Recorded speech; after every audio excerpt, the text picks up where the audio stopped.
Illum il-ġurnata qed ngħixu f'soċjetà fejn fost iż-żgħażagħ l-abbuż mid-droga sar kważi moda. Għalhekk l-isfidi f'dan il-qasam qed ikomplu jikbru f'waqt li l-problemi iktar ma jgħaddi żmien qed jinbidlu. Fid-dawl ta' dawn kollu huwa importanti li tkompli tissaħħaħ l-għajnuna li tingħata lil dawn il-persuni.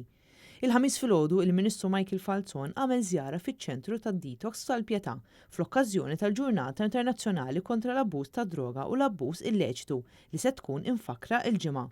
Ġurnata li fija tkun iċċelebrata l-ħidma tan-nies illi jaħdmu f'dan il-qasam tan delikat.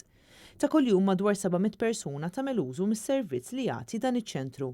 Servizz li fost l-oħrajn jikkonsisti fl-għajnuna li tingħata lil dawk li jkunu sfaw vittma ta' diversi vizzi, fosthom il-vizzju ta' droga.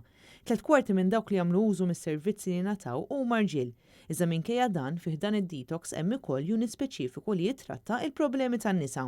Mir-rapport annwali li sar mill-Aġenzija Setqa ħareġ li matul l-2019 kien hemm madwar 1000 persuna li għamlet kuntatt tal-anqas għal darba waħda ma' din l-Aġenzija u matul is-sena li għaddiet fid-detox ingħataw aktar minn 13,000 litru ta' metadone. Is-sitwazzjoni tal-coronavirus ġabet sfidi ġodda għal dan iċ-ċentru hekk kif matul il-pandemija xorta kellhom jibqgħu għaddejjin bil-ħidma tagħhom sabiex jibqgħu jassistu lil dawn in-nies.